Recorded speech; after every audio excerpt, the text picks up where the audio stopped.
S K super TMT, the long life TMT. ಕಳೆದ 4-5 ದಿನಗಳಿಂದ social media open ಮಾಡಿದ್ರೆ ಸಾಕು, ಎಲ್ಲಿ ನೋಡಿದ್ರು CJP cockroach Janata party social ಮೀಡಿಯಾದಲ್ಲಿ ಧೂಳೆಬ್ಬಿಸ್ತಾ ಇದೆ. ಬದಲಾವಣೆ ಬಯಸ್ತಾ ಇರ್ತಕ್ಕಂಥ ಯುವ ಮನಸ್ಸುಗಳು ರಾಜಕೀಯ ವ್ಯವಸ್ಥೆಯನ್ನು ಪ್ರಶ್ನೆ ಮಾಡ್ತಾ ಇದ್ದಾರೆ ಇದರ ಮುಖಾಂತರ. ಆದರೆ ನಾಳೆ ಬೆಂಗಳೂರಿನಲ್ಲಿ ನಡೆಯಬೇಕಿದ್ದ ಬಹಿರಂಗ ಸಭೆಗೆ ಬ್ರೇಕ್ ಬಿದ್ದಿದೆ. ಹೆಚ್ಚುತ್ತಿರುವ ಬೆಂಬಲದ ನಡುವೆ ಸಿಜೆಪಿ ಸೋಷಿಯಲ್ ಮೀಡಿಯಾ ಖಾತೆಗಳನ್ನು ನಿರ್ಬಂಧ ಮಾಡಲಾಗ್ತಾ ಇದೆ ಅನ್ನೋ ಆರೋಪ ಕೂಡ ಕೇಳಿಬಂದಿದೆ. ಯಾಕೆಂದರೆ ಈಗಾಗಲೇ ಎಕ್ಸ್ ಖಾತೆ ನಿರ್ಬಂಧ ಆಗಿತ್ತು ಸಿಜೆಪಿದು.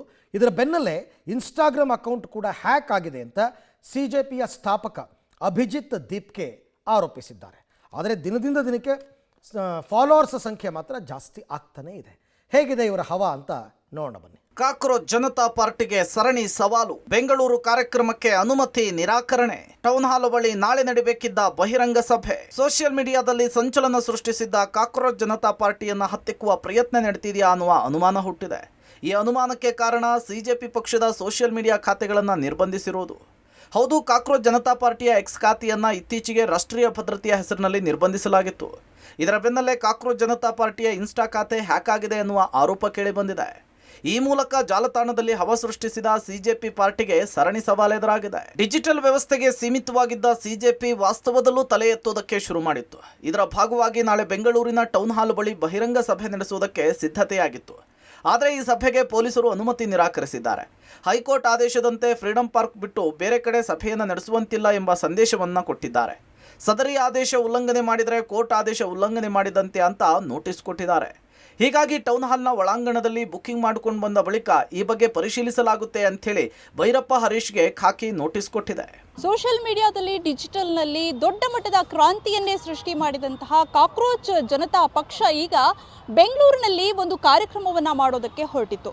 ದೊಡ್ಡ ಮಟ್ಟದ ಪೋಸ್ಟರ್ ಕೂಡ ವೈರಲ್ ಆಗಿತ್ತು. ಬೆಂಗಳೂರಿನ ಟೌನ್ ಹಾಲ್ ಮುಂಭಾಗ ನಾಳೆ ಕಾರ್ಯಕ್ರಮ ಆಯೋಜನೆ ಆಗಿತ್ತು. ಆದರೆ ಇದಕ್ಕೆ ಪೊಲೀಸರು ಅನುಮತಿಯನ್ನು ಕೊಟ್ಟಿರಲಿಲ್ಲ. ಅಷ್ಟೇ ಅಲ್ಲ, ಸೋಷಿಯಲ್ ಮೀಡಿಯಾದಲ್ಲಿ ಈ ಬಗ್ಗೆ ಪೋಸ್ಟರನ್ನು ಶೇರ್ ಮಾಡಿದವರಿಗೆ ಪೊಲೀಸರು ನೋಟಿಸನ್ನು ಕೂಡ ನೀಡಿದ್ದಾರೆ. ಜೊತೆಗೆ ಹೈಕೋರ್ಟ್ ಆದೇಶವನ್ನು ಕೂಡ ನೆನಪು ಮಾಡಿಸಿದ್ದಾರೆ. ಯಾವುದೇ ಕಾರಣಕ್ಕೂ ಟೌನ್ ಹಾಲ್ ಮುಂಭಾಗ ಕಾರ್ಯಕ್ರಮವನ್ನು ಆಯೋಜನೆ ಮಾಡುವಂತಿಲ್ಲ.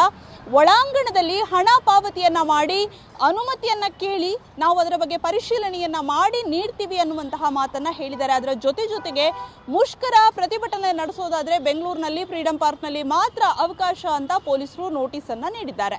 ಈ ಬಗ್ಗೆ ಪ್ರತಿಕ್ರಿಯೆ ಕೊಟ್ಟ ಗೃಹ ಸಚಿವ ಜಿ ಪರಮೇಶ್ವರ್, ಒಂದು ಸಮಾವೇಶವನ್ನು ಯಾವ ಉದ್ದೇಶಕ್ಕೆ ಮಾಡ್ತಾರೆ, ಯಾರೆಲ್ಲ ಬರ್ತಾರೆ ಅಂತ ಪೊಲೀಸರು ಪರಿಶೀಲನೆ ಮಾಡ್ತಾರೆ. ಕಾನೂನು ಸುವ್ಯವಸ್ಥೆ ಪೊಲೀಸರು ಕಾಪಾಡಬೇಕಾಗುತ್ತೆ. ಅನುಮತಿ ಕೊಡೋದು ಬಿಡೋದು ಅವ್ರಿಗೆ ಬಿಟ್ಟಂತಹ ವಿಚಾರ. ಅಲ್ಲದೆ ಪೊಲೀಸರು ಕೆಲಸವನ್ನ ಪೊಲೀಸ್ ಮಾಡ್ತಾರೆ, ರಾಜಕಾರಣಿಗಳು ಮಾಡೋ ಕೆಲಸವನ್ನ ರಾಜಕಾರಣಿಗಳು ಮಾಡ್ತಾರೆ. ಇನ್ನು ವಿಪಕ್ಷ ನಾಯಕ ಆರ್ ಅಶೋಕ್ ಮಾತನಾಡಿ, ಕಾಕ್ರೋಚ್ ಒಂದಲ್ಲ ಎರಡಿದೆ. ಒಂದು ಕಾಂಗ್ರೆಸ್ಸು, ಇನ್ನೊಂದು ಸಿಜೆಪಿ. ಇವೆರಡಕ್ಕೂ ಬಿಜೆಪಿಗೂ ಸಂಬಂಧ ಇಲ್ಲ. ಕಾಕ್ರೋಚ್ ಪಾರ್ಟಿಗೆ ಕಾಂಗ್ರೆಸ್ ಬೆಂಬಲಿಸಿ ನ್ಯಾಯಾಂಗದ ವಿರುದ್ಧ ನಡೆಯನ್ನು ತೋರಿದೆ. ಕಾಕ್ರೋಚ್ ವಿರುದ್ಧ ಹಿಟ್ ಸಹ ಸೋಷಿಯಲ್ ಮೀಡಿಯಾದಲ್ಲಿ ವೈರಲ್ ಆಗಿದೆ. ಹಿಟ್ಗೆ ಕಾಕ್ರೋಚ್ ಹೋಗುತ್ತಾ ನೋಡಬೇಕು ಅಂತ ಹೇಳಿದ್ದಾರೆ.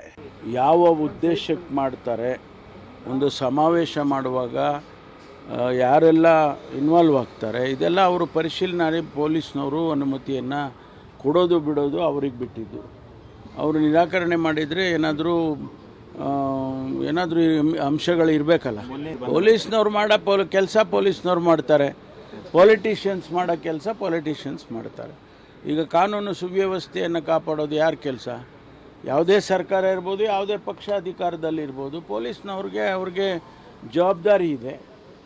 ಅದರಿಂದ ಅವರು ಕೊಡೋದು ಬಿಡೋದು ಅದನ್ನು ನಿರಾಕರಣೆ ಮಾಡಿರ್ತಾರೆ. ಒಂದು ವೇಳೆ ಅದನ್ನು ಓವರ್ ರೂಲ್ ಮಾಡಿ ಸರ್ಕಾರ ಕೊಡಬೇಕು ಅಂತಾದರೆ ಅದು ಬೇರೆ ವಿಚಾರ.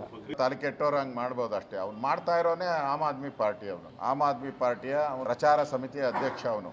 ಈಗ ಇಲ್ಲಿ ಮಾಡಿದ್ರೆ ಏನಾನ ಹಿಡಿದು ಒಳಗಾಗ್ತಾರೆ ಅಂದ್ಬಿಟ್ಟು ಅಮೇರಿಕಾಗೆ ಹೋಗಿ ಅಲ್ಲಿಂದ ಮಾಡ್ತಾ ಇದ್ದಾನೆ. ಕಾಕ್ರೋಚ್ ಪಾರ್ಟಿ ವಿಚಾರವಾಗಿ ನಾವು ಮಾತಾಡಿಲ್ಲ, ನ್ಯಾಯಾಂಗದ ಮುಖ್ಯಸ್ಥರು ಮಾತಾಡಿರೋದು. ನ್ಯಾಯಾಂಗ, ಇಡೀ ದೇಶ ನ್ಯಾಯಾಂಗದ ಬಗ್ಗೆ ಗೌರವ ಕೊಡ್ತೀರಿ, ನಾವೆಲ್ಲರೂ ಕೂಡ ಕೊಡಬೇಕು. ಕಾಂಗ್ರೆಸ್ ಪಾರ್ಟಿಯವರು ಕೊಡಬೇಕು. ವಿರುದ್ಧ ಮಾತಾಡ್ತಾ ಇದ್ದೀರಿ ಅಂತ ಹೇಳಿದ್ರೆ ಅಂದರೆ ನ್ಯಾಯಾಂಗದ ವಿರುದ್ಧವಾಗಿ ಮಾತಾಡ್ತಾ ಇದ್ದಾರೆ ಕಾಂಗ್ರೆಸ್ ಪಾರ್ಟಿ. ಅದರಿಂದ ಈಗಾಗಲೇ ಅದೂ ಬರ್ತಾ ಇದೆ. ಸೋಷಿಯಲ್ ಮೀಡಿಯಾದಲ್ಲಿ ಕಾಕ್ರೋಚ್ ಪಾರ್ಟಿದು ಬರ್ತಾ ಇದೆ. ಅದೇ ರೀತಿ ಹಿಟ್ಟದು ಒಂದು ಸೋಷಿಯಲ್ ಮೀಡಿಯಾದಲ್ಲಿ ಬರ್ತಾ ಇದೆ. ಹಿಟ್ಟಿಗೂ ಭಾಳ ಜನ ಲೈಕ್ಸ್ ಕೊಟ್ಟಿದ್ದಾರೆ. ನೋಡೋಣ, ಹಿಟ್ಟು ಹೊಡೆದ್ರೆ ಕಾಕ್ರೋಚ್ ಹೋಗ್ತೈತೆ ಅಂತ ಎಲ್ಲ ತಿಳ್ಕೊಂಡವ್ರೆ.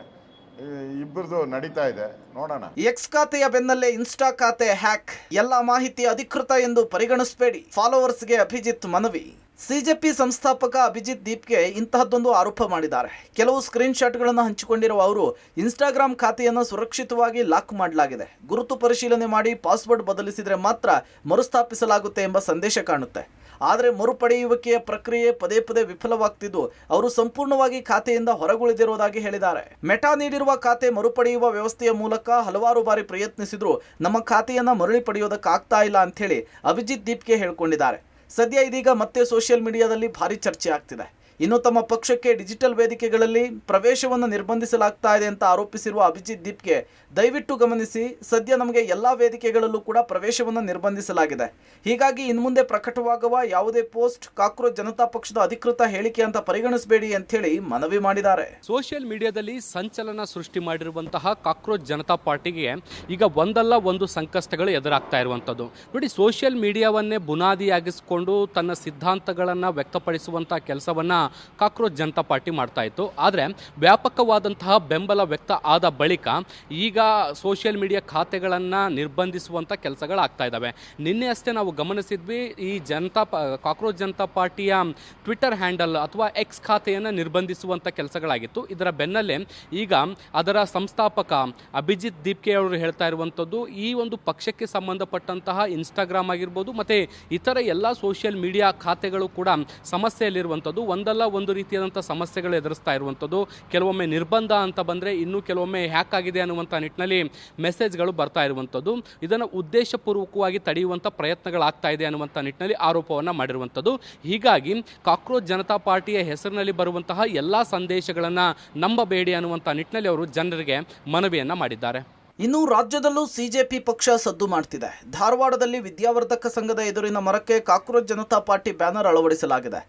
ಜಾಗೋ ಜನ್ಜಿ ಜಾಗೋ ಎಂಬ ಬ್ಯಾನರ್ನಲ್ಲಿ ಬರೆದು ಕಾಕ್ರೋಚ್ ಅಭಿಜಿತ್ ದೀಪ್ಗೆ ಚಿತ್ರ ಹಾಕಲಾಗಿದೆ. ಪ್ರತ್ಯೇಕ ಪಾಲಿಕೆ ಹೋರಾಟಗಾರರಿಂದ ಈ ಬ್ಯಾನರ್ ಅಳವಡಿಸಲಾಗಿದೆ.